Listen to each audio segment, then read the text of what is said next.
Hello guys, how are you doing this evening? I hope your day went very well. In case you have forgotten, this is Javin's TV and we're here to serve you better on political news. We will be uploading political news here. Please help us to subscribe and then share the videos. I want to bring to you this evening a highlight of what is actually happening in Imo State. In case you don't know, our people are being killed every day. Our young guides are being kidnapped, taken to the bush and killed, and you won't see them again. This has happened over time. Now, plus Anambra State has warned people in Anambra State to vacate the state immediately following the death of Mr. or Barrister Ejiofor's PA, who was killed and burnt together with Barrister Ejiofor's car. This happened just yesterday. So Anambra State is saying that there's gonna be a rainfall soon. So the people of Anambra State should vacate immediately. Okay, let's see how it goes. The southeastern part of the country is bleeding. The East has not recorded such killings since the Civil War ended in 1970. Residents are picked from the comfort of their homes and killed by both known and unknown gunmen, while scores of unidentified corpses are dumped daily in the mortuaries. As indiscriminate arrests of innocent citizens are going on, the residents are living in fear and families of the victims are crying for justice. It is a tale of sorrow, tears, and blood in the region. In Anambra State, a widow, Edith Amade, 46, narrated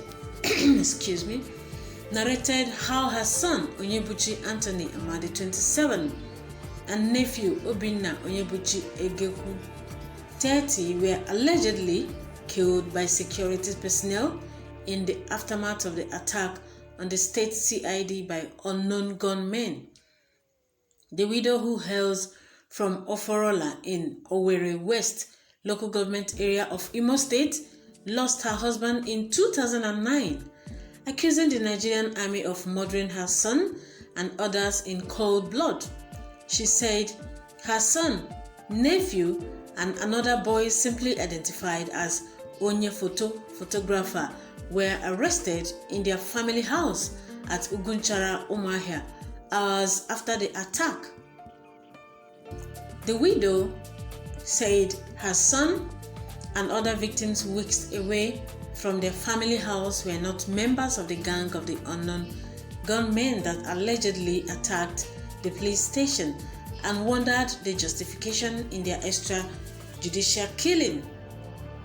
A special report from the International Society for Civil Liberties and Rule of Law, signed by Emeka Ume Abalasi, Chinwe Umeche, and Chidimma Udewunam, said the rights group was in possession of graphic details of how soldiers, police, and other Nigerian security operatives presently deployed in the area in the East abducted innocent citizens and allegedly killed them.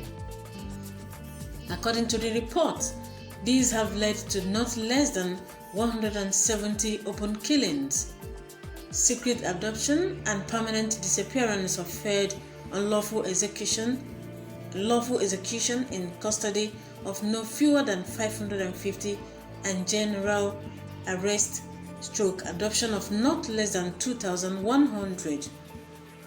The arrested / abducted are presently held in different open and secret dungeons located within and outside the East, and among those outside the East are Makurdi prisons in Benue State, where over 300 were recently found to have been transferred and kept. Others are conventional and unconventional military, police and SSS detention facilities in Abuja, Niger State, and other undisclosed locations in the north. They are also in Owerri, Awka, Port Harcourt, and Abakaliki Abakaliki, state CIDs and prison or correctional facilities such as Owerri prisons holding over 130, including 107 remanded days ago. Shockingly, in the past 1 week, or Monday 24th to Sunday 30th May 2021, not less than 30 open and secret killings by soldiers and police have taken place, with most taking place in Imo State, where scores of corpses have been freshly traced to the mortuaries of the government medical centers. The slain are all victims of extrajudicial killings, including innocent citizens killed after the act at crime scenes and falsely labeled for gallantry. The findings above cover the first 5 months of 2021, or January to May 2021.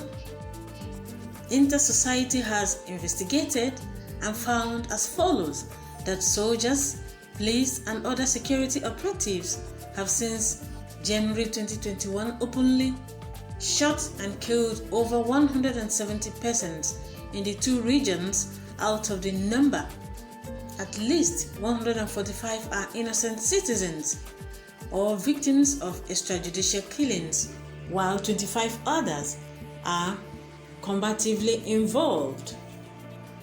However, they added, the 6 innocent citizens of Imo State wrongly arrested and falsely labeled by the Imo State Command have been released. 5 of the 6 regained their freedom late night of yesterday from Imo State CID headquarters and Owerri Correctional headquarters of prisons. The 5 newly freed innocent citizens are Smith Amadikwa, Kasmaya Ubo, Ojuku Ukonu, Emeka Mbonu, and Engineer Ikechukwu Okoma. They were wrongly arrested on 12th, 13th, 14th, 13th, and 19th May 2021, respectively, and publicly paraded on 28th May 2021 and falsely labeled ESN hoodlums that attacked Imo State Correctional Prisons, headquarters, and others. Also reacting to this spate of insecurity in the region, the Catholic Archbishop of Owerri Ecclesiastical Province, Most Reverend Anthony J.V. Obinna, lamented the careless and stealthy dumping of no fewer than 35 unidentified corpses in the Federal Medical Center morgue, Owerri, within a few days. The cleric equally expressed worry that 106 young men arrested from various locations for alleged treasonable felony are languishing in Owerri Correctional Facility. In a statement titled "Stop the Killings, Convoke a Ceasefire Meeting, Save Imo State," a charge to Governor Hope Uzodinma and all stakeholders, Archbishop Obinna said last year, exactly about this time, I charged Governor Hope Uzodinma and other Igbo leaders to protect our people and defend our lands. That charge was provoked by threat and act of invasion on our farmlands by Fulani herdsmen. Now, our very lives are at stake, as killings of Imo people are taking place in broad daylight and at night by both officially and unofficially armed men. Imo people are on the run from known and unknown gunmen. There is scare in the air and anxiety on the ground. Imo people are hiding, living in fear. Reports of indiscriminate arrest for no clear reason and killings as a show of power or in alleged retaliation continue to spread. On Wednesday, May 26, 2021, I personally went to the Federal Correctional Center, Owerri, to see the 106 young men arrested from various locations, accused and charged to court jointly for planning to commit felony. They are yet to be released. On Thursday, June 3, 2021, I visited the Owerri Federal Medical Center mortuary. As I painfully surveyed the 35 corpses stark naked on the bare floor, steadily dumped there within the last few days, victims of runaway killers, military, police, and unknown gunmen with no identification on them, I thought of many others who have been kidnapped, taken to unknown locations, killed, and even butchered. As we continue to hear, Imo is bleeding. On behalf of the already killed and even more on behalf of all living, now threatened daily with brutal deaths, I charge Governor Hope Uzodinma as the Chief Security Officer for Imo people to step up and stop the killings by whoever is responsible for them. I equally charge all users and abusers of guns and deadly weapons to stop killings, to renounce violence in the state. I urge the governor to convoke a ceasefire meeting of all Imo stakeholders, no matter their disposition or learning, for a concerted approach to quench the bloody fire already ravaging in Imo State and destroying Imo. Save Imo people, save Imo State. Moving forward, Nnamdi Kanu has warned people in Anambra State to vacate the state immediately. Kayode Ogundamisi, a pro-democracy leader and civil rights activist, recently took to Twitter to share an alleged disturbing and warning message from Nnamdi Kanu, the leader of the indigenous people of Biafra, IPOB. According to him, the supreme leader of the secessionist group Biafra, Nnamdi Kanu, has warned everyone in Anambra State to vacate the state immediately, as there will be heavy rainfall in the coming days.